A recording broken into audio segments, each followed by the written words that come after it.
নমস্কার, দেখছেন talk to Bangla. আমি অভিষেক রয়েছে আপনাদের সাথে এই মুহূর্তে যে খবর নিয়ে উপস্থিত হয়েছে। Election commission of India Gyanesh Kumar তাদের তৈরি করা এসআইআর এবং এসআইআরটা 12টা রাজ্য জুড়ে শুরু হয়েছে অলরেডি।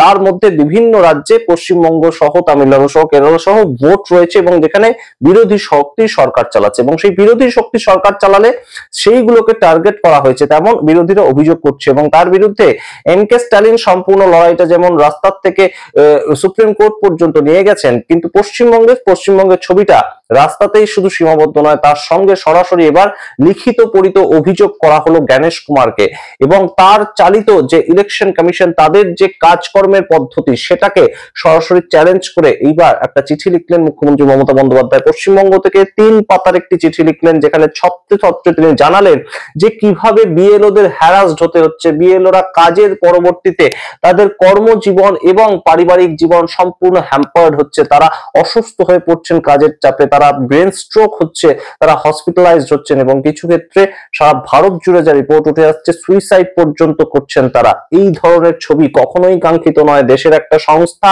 তারা ভারতবর্ষের গণতন্ত্রকে পরিচালনা করে, ভারতবর্ষের সর্ববৃহৎ গণতন্ত্র সারা পৃথিবীর মধ্যে, সেটাকে যে সংস্থা পরিচালনা করে তাদের কাজের চাপে কেন তাদের আধিকারিককে সুইসাইড করতে হবে? প্রশ্নও তুলেছেন তিনি।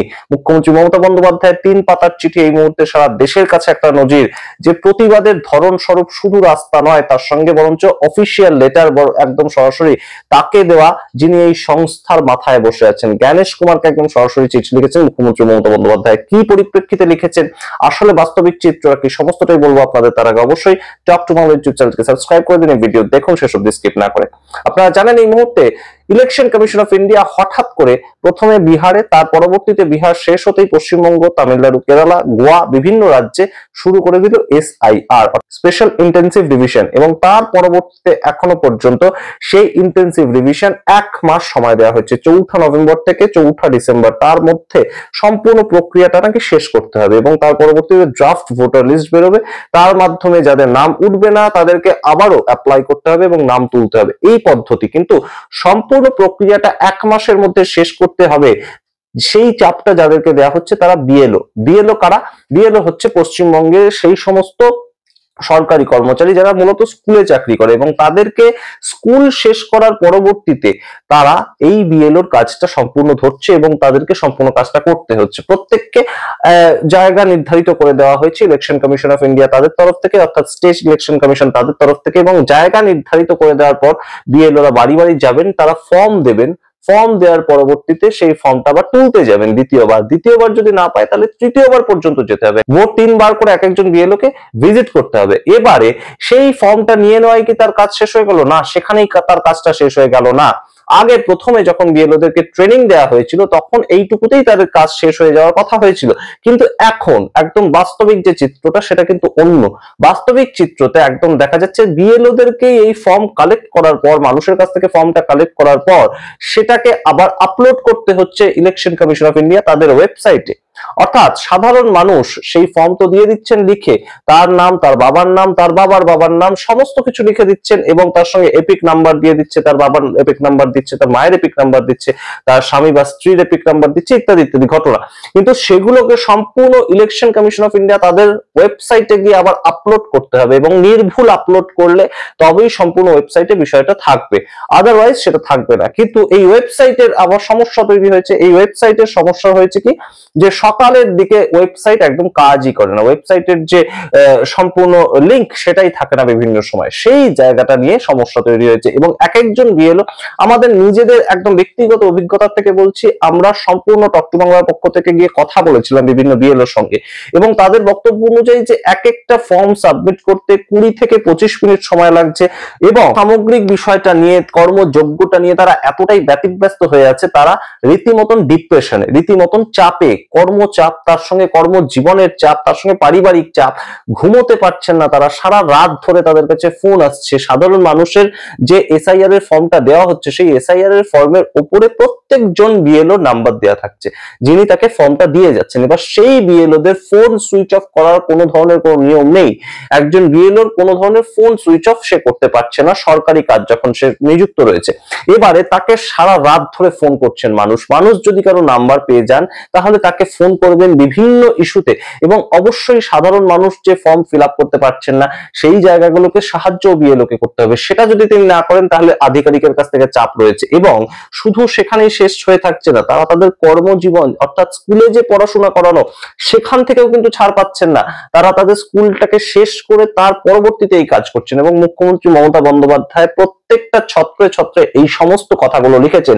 বিএলওরা অসুস্থ হয়ে পড়ছেন। ইতিমধ্যেই পশ্চিমবঙ্গের দুজন বিএলও অলরেডি, একজন ব্রেন স্ট্রোক হয়েছে, তার আরেকজন অসুস্থ হয়ে হসপিটালে ভর্তি রয়েছেন। এই যে অসুস্থতা, এই যে ব্রেন স্ট্রোক হচ্ছে, সেগুলোর দায় কে নেবে? এবং শুধুমাত্র পশ্চিমবঙ্গে নয়, এই ছবি সারা দেশ জুড়ে ধরা পড়েছে।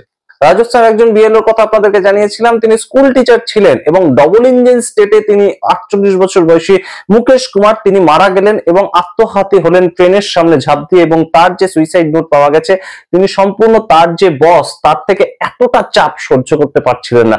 সমস্ত সময় তার বস দিনে রাতে কোনো সময় তাকে ছাড় দিত না এবং বলতো যে 80% ফর্ম এখনো কেন বিলি করা হয়নি, আপনি কাজ করছেন কিভাবে, আপনাকে চাকরি থেকে ছাড়িয়ে দেওয়া হবে। এই ধরনের সম্পূর্ণ যে তাকে হুমকি শাসিয়ে রাখা হতো, তার জন্য সে 2-3 রাত টানা ঘুমোয়নি এবং তারপরে সে সুইসাইড করতে বাধ্য হলো। এই যদি হয় রাজস্থানের ছবি, এবার আপনাদের কেরালার ছবিটা বলি। কেরালাতে অনিশ জর্জ 44 বছর বয়সী একজন বিএলও, তাকেও ঝুলন্ত অবস্থায় তার বাড়ি থেকে পাওয়া যায়।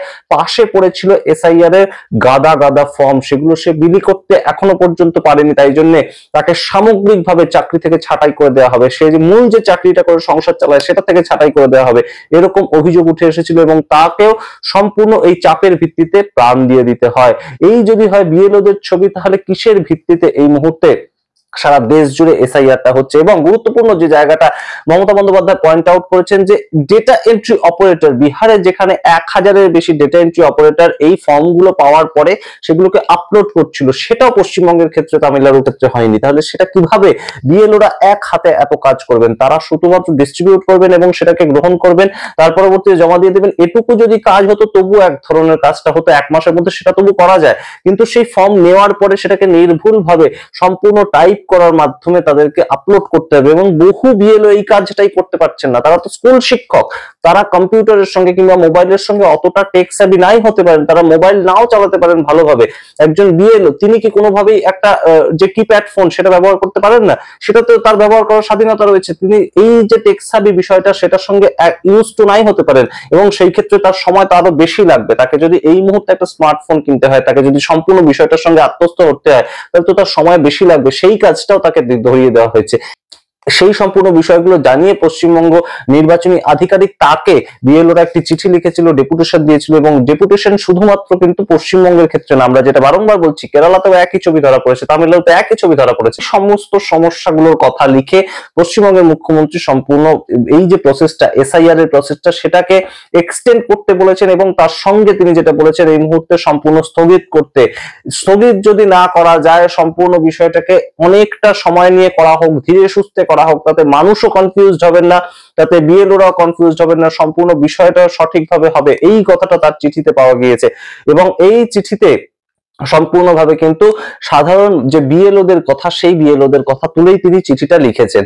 এবার আপনাদেরকে বলি, এই চিঠির পাল্টা সঙ্গে সঙ্গে পশ্চিমবঙ্গের বিরোধী দল নেতা, বিজেপি নেতা শুভেন্দু অধিকারী তিনি দিয়ে দিয়েছেন। একদম তিনিও 4 পাতার একটি চিঠি সঙ্গে সঙ্গে লিখে ফেলেছেন গণেশ কুমারকে। যে গণেশ কুমারকে মুখ্যমন্ত্রী মমতা বন্দ্যোপাধ্যায় চিঠি লিখলেন, সেই গণেশ কুমারকে শুভেন্দু অধিকারী চিঠি লিখেছেন, এবং সেই শুভেন্দু অধিকারী চিঠি, অর্থাৎ সম্পূর্ণ বিষয়টা কিন্তু আবারও বিজেপি এবং তৃণমূল তাদের মধ্যে একটা ডিভিশন তৈরি হয়ে গেল। আপনার সামগ্রিক রিপোর্টের ভিত্তিতে কি মনে করেন অবশ্যই কমেন্ট বক্সে কমেন্ট করুন। তবে নজিরবিহীন ভাবে গণেশ কুমার, যার বিরুদ্ধে এত অভিযোগ উঠছে, যার বিরুদ্ধে বিভিন্ন ইরেগুলারিটিস সেই সবের অভিযোগ উঠছে, তার কাছে আবার সরাসরি চিঠি পাঠালেন। এটা কিন্তু একটা নতুন ধরনের প্রতিবাদ, নতুন ধরনের একদম সামিল হওয়া, প্রতিবাদে সামিল হওয়ার জন্য বিভিন্ন রাজ্যের মুখ্যমন্ত্রীরা হয়তো এখন সেই প্রতিবাদটাই করবেন। উত্তরপ্রদেশের প্রাক্তন মুখ্যমন্ত্রী অখিলেশ যাদব, যিনি ভোটে ডাকাতি করছে ইলেকশন কমিশনের, সেরকম একটা বক্তব্য রেখেছেন, তিনিও হয়তো এই ধরনের একটা রাস্তা নেবেন। একদম এম.কে. স্ট্যালিন, যিনি সুপ্রিম কোর্টে চলে গিয়েছেন, তিনিও হয়তো একটা চিঠি লিখবেন। সুতরাং এগুলো কিন্তু বিভিন্ন ধরনের প্রতিবাদ, একটা সেই ছবিটা কোথাও গিয়ে কিন্তু আবার একটা মমতা বন্দ্যোপাধ্যায় নতুন পথ দেখালেন, তেমনই অনেকের বিশ্লেষণ। আপনারা সামগ্রিক রিপোর্টের ভিত্তিতে কি মনে করেন কমেন্ট বক্সে কমেন্ট করুন। দেখতে এখন টক টু মালা, অবশ্যই টক টু মালা ইউটিউব চ্যানেলকে সাবস্ক্রাইব করে দিন। ধন্যবাদ।